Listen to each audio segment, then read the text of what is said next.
नमस्ते, जय हिंद। वक्त है सुबह का और आप देख रहे हैं भेजो न्यूज। खबरों को जानेंगे आगे विस्तार से, उससे पहले जान लेते हैं आज की हेडलाइंस। लोकसभा चुनाव से पहले गुजरात सरकार का बड़ा फैसला। स्थानीय निकाय चुनाव में लागू किया 27% ओबीसी आरक्षण। SC/ST में कोई बदलाव नहीं। घरेलू गैस सिलेंडर 200 रुपए सस्ता। भोपाल में 908 रुपए, जयपुर में 906 हुई कीमत। उज्ज्वला सिलेंडर पर अब कुल 400 रुपए की रियायत। जमानत के बाद भी रिहा नहीं होंगे इमरान खान। सीक्रेट लेटर चोरी केस में हिरासत में लिए गए। तोशाखाना केस में हाईकोर्ट से मिली थी बेल। अडानी हिंडनबर्ग केस में सुप्रीम कोर्ट ने पोस्टपोन की सुनवाई। सेबी ने बीते दिनों स्टेटस रिपोर्ट सौंपी थी। स्टॉक कीमतों में हेरफेर की जांच।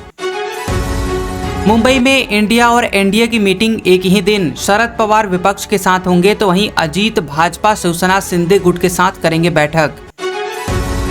केंद्र बोला, जम्मू एंड कश्मीर को यूनियन टेरिटरी बनाने का फैसला अस्थायी। सुप्रीम कोर्ट ने पूछा, चुनाव कब कराओगे? राज्य बनाने की क्या टाइमलाइन है? 100% एथेनॉल पर चलेगी Toyota Innova high cross. Nitin Gadkari ने कार अनवील की। यह दुनिया की पहली इलेक्ट्रिफाइड फ्लेक्स फ्यूल कार है। नागपुर यूनिवर्सिटी में जनसंघ भाजपा का इतिहास पढ़ाया जाएगा। राम जन्मभूमि भी सिलेबस में। कांग्रेस कम्युनिस्ट पार्टी की हिस्ट्री हटाई गई। दिल्ली में G20 समिट से पहले लंगूर के कटआउट लगे। बंदरों को भगाने के लिए लोग भी किए गए तैनात। लंगूर की आवाज निकालेंगे। लोकसभा चुनाव समय से पहले हो सकते हैं। ममता के बाद अब नीतीश का बयान आया सामने। बोले, विपक्ष को एकजुट रहना चाहिए। लोकसभा चुनाव से पहले गुजरात सरकार का बड़ा फैसला। स्थानीय निकाय चुनाव में लागू किया 27% ओबीसी आरक्षण। SC/ST में कोई बदलाव नहीं। खबर है कि लोकसभा चुनाव से पहले गुजरात सरकार ने एक बड़ा फैसला लेते हुए राज्य की ग्राम पंचायतों और स्थानीय निकायों में 27% ओबीसी आरक्षण लागू करने का फैसला किया है। पहले यह 10% था। वहीं SC/ST की सीटों में कोई बदलाव न करते हुए 10% आरक्षण को बरकरार रखा गया है। आपको बता दें कि गांधीनगर में कैबिनेट की बैठक में झवेरी कमीशन की रिपोर्ट रखी गई। रिपोर्ट में ओबीसी के लिए 27% आरक्षण की मांग की गई थी। कैबिनेट मंत्री ऋषिकेश पटेल ने प्रेस कॉन्फ्रेंस को संबोधित करते हुए कहा कि राज्य सरकार ने इसी रिपोर्ट का अध्ययन करने के बाद ओबीसी कोटे को 10% से बढ़ाकर 27% किया है। सीटों के बंटवारे पर यह सुनिश्चित किया जाएगा कि ओबीसी को दिया जा रहा 27% का आरक्षण कुल सीटों की संख्या का 50% से अधिक न हो। ऋषिकेश पटेल ने आगे कहा कि चुनाव वर्तमान परिसीमन के अनुसार ही होंगे। झवेरी कमीशन की रिपोर्ट में कहा गया है कि गुजरात के 9 जिलों और 61 तालुकाओं में आदिवासी आबादी 50% से ज्यादा है। इस क्षेत्र में आबादी के हिसाब से सीटों का आवंटन किया जाना चाहिए। घरेलू गैस सिलेंडर 200 रुपए हुआ सस्ता। भोपाल में 908 रुपए, जयपुर में 906 हुई कीमत। उज्ज्वला सिलेंडर पर अब कुल 400 रुपए की रियायत। खबर है कि केंद्र सरकार ने घरेलू गैस सिलेंडर 14.2 किलोग्राम वाले सिलेंडर के दामों में 200 रुपए की कटौती की है और इसके साथ ही दिल्ली में अब कीमत 1103 रुपए से घटकर 903 रुपए, भोपाल में 908 रुपए, जयपुर में 906 रुपए हो गई है। नई कीमत रक्षाबंधन के दिन से लागू हो गई है। बता दें कि केंद्रीय मंत्री अनुराग ठाकुर ने कहा कि ओणम और रक्षाबंधन के त्योहार पर दाम घटाकर पीएम मोदी ने बहनों को बड़ा तोहफा दिया है। देश के 33 करोड़ कंज्यूमर्स को इसका फायदा मिलेगा। इस फैसले से सरकार पर वित्त वर्ष 2023-24 में 7,680 करोड़ रुपए का बोझ आएगा। केंद्रीय मंत्री ने यह भी कहा कि सरकार 75 लाख नए उज्ज्वला कनेक्शन बांटेगी। इस साल 5 राज्यों में होने वाले विधानसभा चुनाव से पहले सरकार का ये कदम काफी मायने रखता है। राजस्थान में कांग्रेस ने इसी साल 1 अप्रैल से BPL परिवारों को 500 रुपए में गैस सिलेंडर देने की योजना लागू कर दी है, तो वहीं मध्य प्रदेश में भी कांग्रेस ने 500 रुपए में गैस सिलेंडर देने का वादा किया है। दोनों ही राज्यों में नवम्बर-दिसंबर में चुनाव होने वाले हैं। बता दें कि 14.2 किलोग्राम वाले घरेलू LPG सिलेंडर के दाम मार्च 2023 में 50 रुपए बढ़ाए गए थे। इसके बाद दिल्ली में इसकी कीमत 1103 रुपए हो गई थी। इससे पहले 6 जुलाई 2022 को दामों में बदलाव किया गया था, तब भी कीमतें 50 रुपए बढ़ाई गई थी। जून 2020 से एलपीजी सिलेंडर पर सब्सिडी नहीं मिल रही है। दिल्ली में जून 2020 में बिना सब्सिडी वाला सिलेंडर 593 रुपए में मिलता था। आपको बता दें कि जो कि अब 903 रुपए हो गया है। अब केवल उज्ज्वला योजना के लाभार्थियों को 200 रुपए की सब्सिडी मिलती है। उज्ज्वला के लाभार्थियों को अब सिलेंडर करीब 700 रुपए में मिलेगा। जमानत के बाद भी रिहा नहीं होंगे इमरान खान। सीक्रेट लेटर चोरी केस में हिरासत में लिए गए। तोशाखाना केस में हाईकोर्ट से बेल मिली। खबर है कि तोशाखाना केस में इस्लामाबाद हाईकोर्ट ने इमरान खान की सजा पर रोक लगाते हुए उन्हें जमानत पर रिहा करने का फैसला सुनाया है। हालांकि इससे पहले कि खान अटक जेल से बाहर आते उन्हें सीक्रेट लेटर चोरी केस यानी साइफर ग्रेट स्कैंडल में हिरासत में ले लिया गया। ये जानकारी पाकिस्तान के अखबार द डॉन ने दी है। बता दें कि पूर्व कानून मंत्री और सरकारी वकील अता तराड ने जियो न्यूज से कहा कि इमरान खान की सजा सस्पेंड हुई है, उन्हें बेल मिली है, लेकिन वो फिलहाल जेल से रिहा नहीं हो सकते हैं। इसकी वजह यह है कि साइफर चोरी के मामले में अदालत ने जांच एजेंसियों को 14 दिन का फिजिकल रिमांड दिया है। द एक्सप्रेस ट्रिब्यूनल ने रिपोर्ट में बताया है कि फेडरल इन्वेस्टिगेशन एजेंसी यानी FIA और नेशनल अकाउंटेबिलिटी ब्यूरो यानी NAB की टीमें उनका इंतजार कर रही हैं। FIA को सीक्रेट लेटर चोरी और NAB को 9 मई को ही हिंसा के मामले में खान से पूछताछ करनी है। खास बात यह है कि NAB खान को 90 दिन तक पूछताछ के लिए अपनी हिरासत में रख सकती है और इस दौरान उन्हें सुप्रीम कोर्ट समेत कोई भी अदालत जमानत नहीं दे सकेगी। राहत सिर्फ ये रहेगी कि इमरान खान को जेल के बजाय जांच एजेंसी के हेडक्वार्टर के कमरे में रखा जाएगा। अडानी हिंडनबर्ग केस में सुप्रीम कोर्ट ने पोस्टपोन की सुनवाई। सेबी ने बीते दिनों स्टेटस रिपोर्ट सौंपी थी। स्टॉक कीमतों में हेरफेर की जांच। खबर है कि सुप्रीम कोर्ट ने अडानी हिंडनबर्ग मामले पर सुनवाई पोस्टपोन कर दी है। बाजार नियामक सेबी ने 25 अगस्त को अपनी स्टेटस रिपोर्ट पेश की थी। 24 जनवरी को अमेरिका की short seller company Hindenburg research ने अडानी ग्रुप पर मनी लॉन्ड्रिंग से लेकर शेयर मैनिपुलेशन जैसे गंभीर आरोप लगाए थे। इसके बाद ग्रुप के शेयरों में भारी गिरावट देखने को मिली थी। तो वहीं द इंडियन एक्सप्रेस की एक रिपोर्ट के मुताबिक अडानी ग्रुप के शेयरों में शॉर्ट सेलिंग से विदेशी पोर्टफोलियो निवेशकों और विदेशी संस्थागत निवेशकों समेत दर्जन भर शॉर्ट सेलर्स को फायदा हुआ है।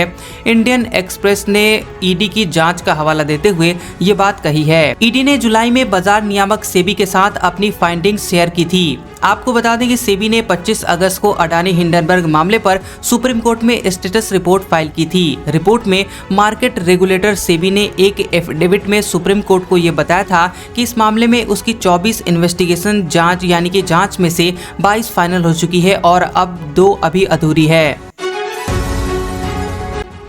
मुंबई में इंडिया और एनडीए की मीटिंग एक ही दिन। शरद पवार विपक्ष के साथ होंगे तो वहीं अजीत पवार भाजपा शिवसेना शिंदे गुट के साथ करेंगे बैठक। खबर है कि लोकसभा चुनाव 2024 में भाजपा को सत्ता से बाहर करने के लिए विपक्षी गठबंधन Indian national development inclusive alliance यानी इंडिया की तीसरी बैठक 31 अगस्त और 1 सितंबर को मुंबई के ग्रैंड हयात होटल में होने वाली है।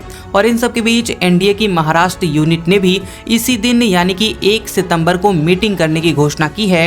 हालांकि इसमें महाराष्ट्र सरकार में शामिल एकनाथ शिंदे गुट शिवसेना, भाजपा और अजीत पवार का एनसीपी गुट ही शामिल होगा। एनसीपी में फूट के बाद एक तरफ जहां शरद पवार विपक्षी गठबंधन की बैठक में शामिल होंगे, वहीं उनके भतीजे और महाराष्ट्र के डिप्टी सीएम अजीत पवार का गुट सत्ता पक्ष के साथ बैठक करेगा।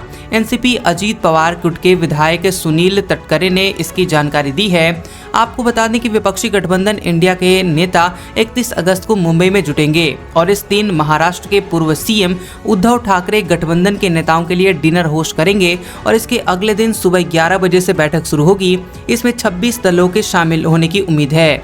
वहीं कांग्रेस ने दावा किया है कि 18 जुलाई को दिल्ली में एनडीए की हुई बैठक में शामिल नॉर्थ ईस्ट के कुछ दल भी विपक्षी गठबंधन इंडिया के बैठक में शामिल होंगे।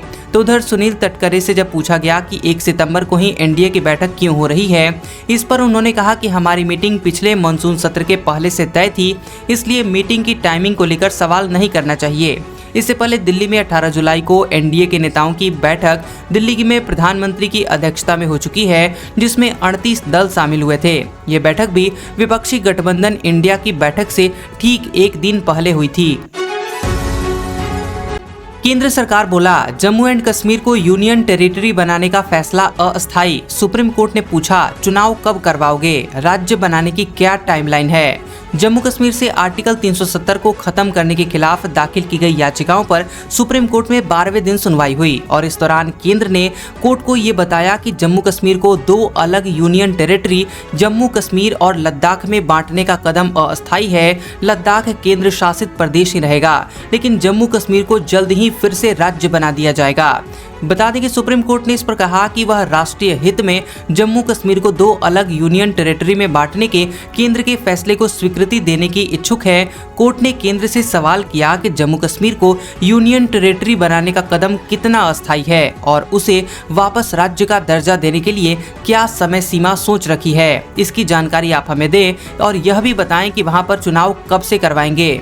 28 अगस्त को सुनवाई में कोर्ट ने आर्टिकल 35A को नागरिकों के अधिकारों का हनन करने वाला आर्टिकल बताया था। सीजेआई डीवाई चंद्रचूड़ ने कहा कि संविधान के अनुच्छेद 35A के तहत जम्मू कश्मीर के लोगों को विशेषाधिकार मिले थे, लेकिन इसी आर्टिकल के कारण देश के लोगों के 3 बुनियादी अधिकार छीन लिए गए। इस आर्टिकल की वजह से अन्य राज्यों के लोगों के कश्मीर में नौकरी करने, जमीन खरीदने और बसने के अधिकारों का हनन हुआ है। आपको बता दें कि केंद्र की तरफ से सॉलिसिटर जनरल तुषार मेहता ने बताया कि फरवरी 2019 को पुलवामा आतंकी हमला हुआ था, जिसमें 40 जवान हमारे शहीद हो गए थे और इसी हमले के बाद केंद्र को जम्मू कश्मीर का विशेष दर्जा खत्म करने और उसे पूरी तरह से भारतीय गणराज्य में मिलाने के बारे में सोचना पड़ा था। तुषार मेहता ने कहा कि आर्टिकल 370 लागू होने की वजह से जम्मू कश्मीर में केंद्र के कई कानून लागू नहीं हो पाते थे।